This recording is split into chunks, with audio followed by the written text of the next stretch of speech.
Hello मेरे प्यारे बच्चों। मैं आपका एजुकेशनल मेंटर, गाइड और आपका दोस्त आशुतोष आपके चैनल में आपका स्वागत है। और आज का जो हमारा जो टॉपिक है बच्चों, वो ये है कि बेहतर लर्निंग आउटकम कैसे प्राप्त करें। माने कि जो पढ़ रहे हो, ठीक है, उसे बेहतर तरीके से कैसे जानोगे और प्रैक्टिकल में लेकर के आओगे।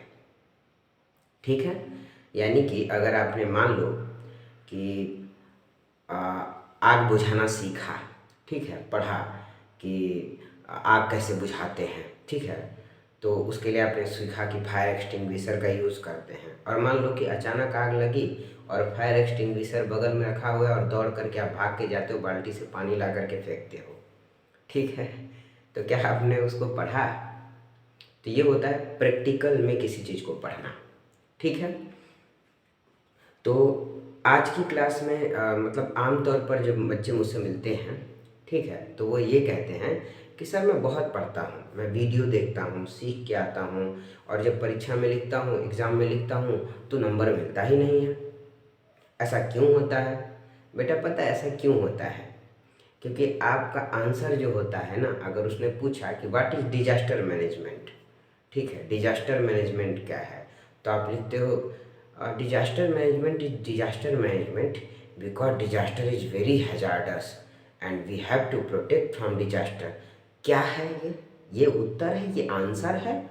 इसका मतलब आपने कुछ नहीं सीखा डिजास्टर के बारे में, ठीक है। यह है ज्योग्राफी का टॉपिक। खैर, तो आखिर आप अपने आंसर को कैसे लिखोगे कि टीचर को समझ में आए? आपके आंसर पे नंबर इसीलिए नहीं मिलता है क्योंकि आप अपनी बात को टीचर को समझा नहीं पाते हो। और इसके दो कारण हो सकते हैं। पहला कारण ये कि आप जो है उस टॉपिक को ढंग से पढ़ा नहीं है, ठीक है। या दूसरा जो कारण हो सकता है, ये हो सकता है कि आपको सही से उत्तर लिखना नहीं आता है, ठीक है। आप समझ तो लिए हैं लेकिन उसको रिप्रेजेंट करना नहीं आता है। तो आज के हम जो टॉपिक है इसमें ये समझेंगे कि हमको किसी भी चीज़ को पढ़ के कैसे समझना है, ठीक है। तो आगे की वीडियो आप पूरा देखिए, आप इस चीज़ को समझ जाएंगे। और मैं ये कहूँगा कि इस वीडियो को शेयर करिए, चैनल को सब्सक्राइब करिए, ठीक है, क्योंकि ये आपका चैनल है और आप लोगों के सपोर्ट से आगे बढ़ेगा। कि मेरा ये उद्देश्य है कि हर बच्चा आगे बढ़े और हर बच्चा अच्छे से पढ़े, चीज़ों को ढंग से सीखे, क्योंकि ये बातें नहीं बताई जाती हैं आमतौर पर क्लासेस में, ठीक है। तो बेटा रिसर्च की गई, ठीक है। तो उस रिसर्च में क्या हुआ कि बताया गया कि लर्निंग दो तरीके की होती है। एक होती है एक्टिव लर्निंग और एक होती है पैसिव लर्निंग। एक्टिव लर्निंग का मतलब होता है कि एक्टिव होकर के चीज़ों को सीखना है। अरे हाँ, क्या चल रहा है, अच्छा ये, हाँ ये, मतलब जब क्लास में लेक्चर चल रही तो हर बात को ध्यान से सुन रहा है और समझ रहा है। और दूसरा लड़का, अच्छा ठीक है, मतलब हाँ ठीक है, हो गया, दूसरे से बात कर रहा है उसमें। तो ये है पैसिव लर्निंग। तो किसी भी बच्चे को पैसिव लर्निंग से एक्टिव लर्निंग में कैसे आना है ये समझेंगे। तो एक लर्निंग ट्रायंगल बनाया गया, ऐसे एक ट्रायंगल बनाया गया और ट्रायंगल में कहा गया कि बच्चे लेक्चर से सिर्फ 5% सीखते हैं। जैसे मान लो किसी लेसन में 100% कंटेंट है, तो अगर सिर्फ टीचर कोई लेक्चर दे के चले जा रहे हैं तो उससे बच्चे सिर्फ 5% सीखते हैं, ठीक है। और दूसरा, अगर उसको रीड करते हैं बच्चे खुद से लेके, this is global warming and ये फलाना ढमकाना, ठीक है, तो उससे बच्चे 10% सीखते हैं। फिर बात किया गया कि ऑडियो विजुअल, अगर मान लो कोई वीडियो चला रहे हैं और साथ साथ ऑडियो चल रहा है तो उससे बच्चों को 20% चीज़ें समझ में आ जाती हैं और याद हो जाती हैं, ठीक है। फिर आगे हुआ डिमॉन्स्ट्रेशन, अगर किसी चीज़ को डिमॉन्स्ट्रेट करके दिखा दे रहे हैं तो उससे बच्चे चीज़ों को 30% सीखते हैं, ठीक है। और अगर बच्चे आपस में डिस्कशन कर लें, बतिया लें कि अरे जानते हो ग्लोबल वार्मिंग तो ये है कि जब धरती का ना टेम्परेचर बढ़ रहा है लगातार, क्यों? क्योंकि धरती पर ना कार्बन डाइऑक्साइड बढ़ रहा है। तो दूसरा वाला बोला अरे हाँ जी सही बात है, कार्बन डाइऑक्साइड सर बताए थे उस दिन, कार्बन डाइऑक्साइड बढ़ रहा है क्योंकि कार्बन डाइऑक्साइड एक ग्रीन हाउस गैस है जो इंसुलेशन को ट्रैप कर लेती है, ठीक है। तभी तो ये डिस्कशन हुआ और डिस्कशन में चीज़ें याद हो जाती हैं लगभग 50%। इसके बाद होता है प्रैक्टिस डूइंग। उस चीज़ को आप प्रैक्टिस में लेके आ जाओ, मतलब हाँ ग्लोबल वार्मिंग ऐसे है तो उसका कुछ आप एक डायग्राम बना दो। डायग्राम बनाने के साथ ही साथ आप क्या करो कि उसका एक प्रैक्टिकल कोई जो है लर्निंग डायग्राम बना दो, ऐसा चलता हुआ डायग्राम कुछ बना दो। जैसे एक अर्थ है, उसके चारों तरफ ग्रीन हाउस गैसेस हैं और किस तरीके से इंसुलेशन आ रहा है और उसको मतलब जो है कि ट्रैप कर रही है ग्रीन हाउस गैसेस। तो इसमें भी चीज़ें लगभग जो है 75% लर्न हो जाती हैं प्रैक्टिस डूइंग से। लेकिन ये बड़ा लेंदी वर्क होता है ना, किसी भी चीज़ को प्रैक्टिस में लेकर के आना।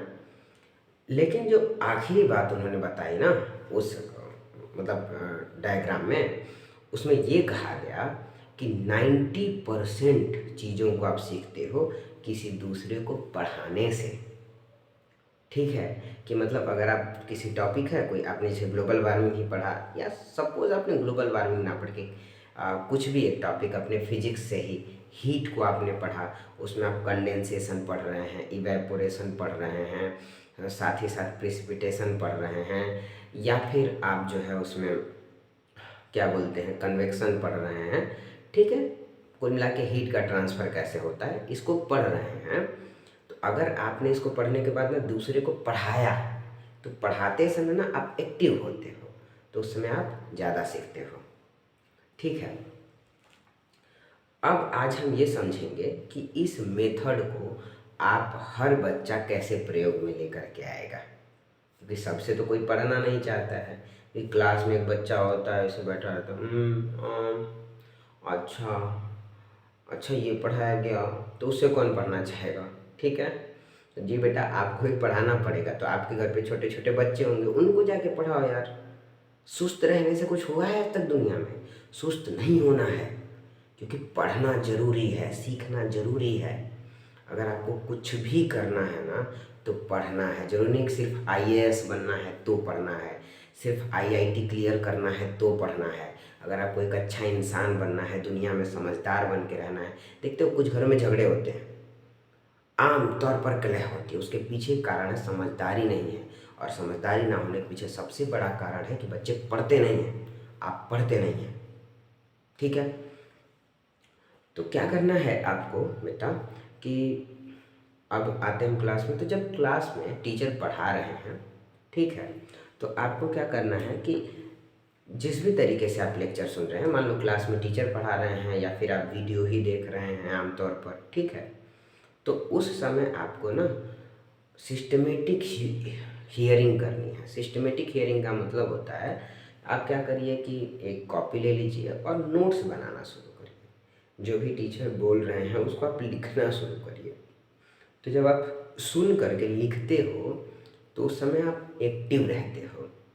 उसने कुछ बोला, टीचर ने कुछ बोला, तो आपने लिखा, अच्छा हाँ ये बात है, ठीक है, लिख लिया हमने।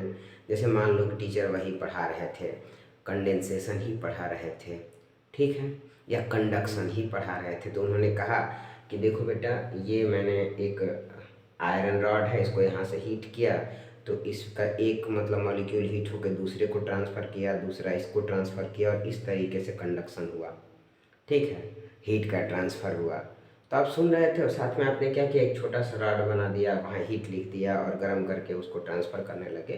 तो आपके दिमाग में वो प्रोसेस हो रहा है।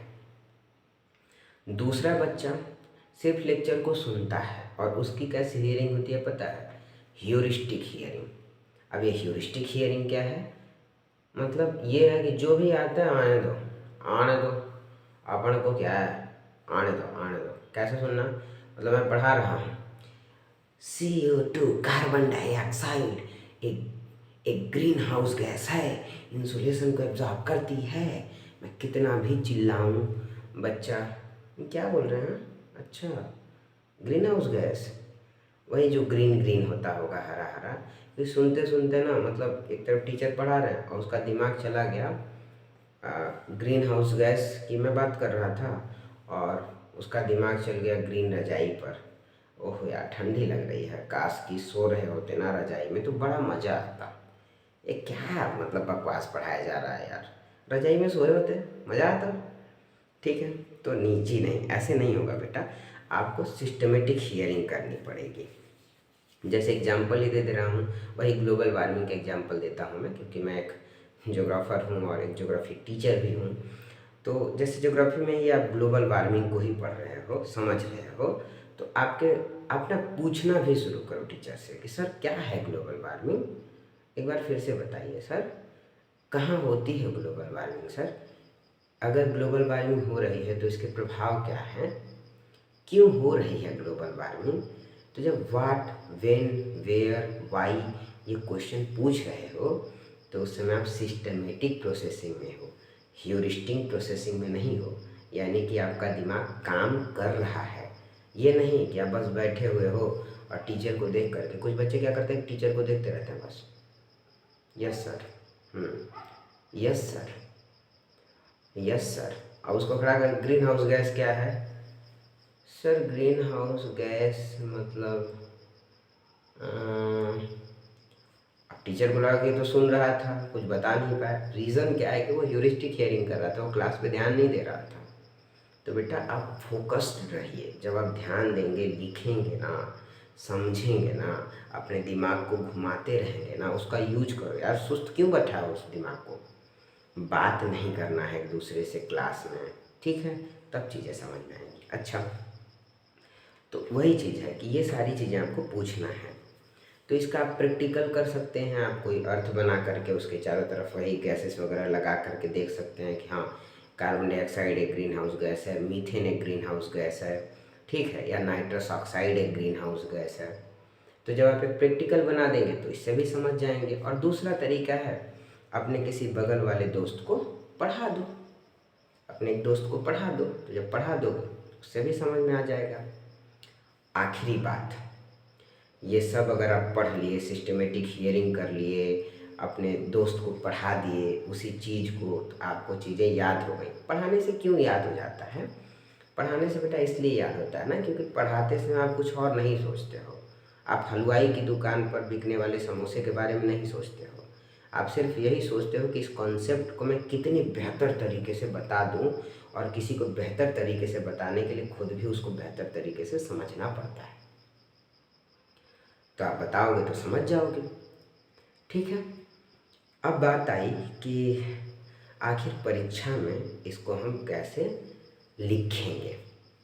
तो बेटा क्या करते हो आप आमतौर पर, आप सभी बच्चे ध्यान से सुनो, एक्सरसाइज का जो प्रश्न उत्तर होता है, चाहे आप 8वीं में हो, 9वीं में हो, 10वीं में हो, 11वीं में हो, 12वीं में हो, ग्रेजुएशन कर रहे हो, तो किसी भी बुक के पीछे एक्सरसाइज दिया होता है।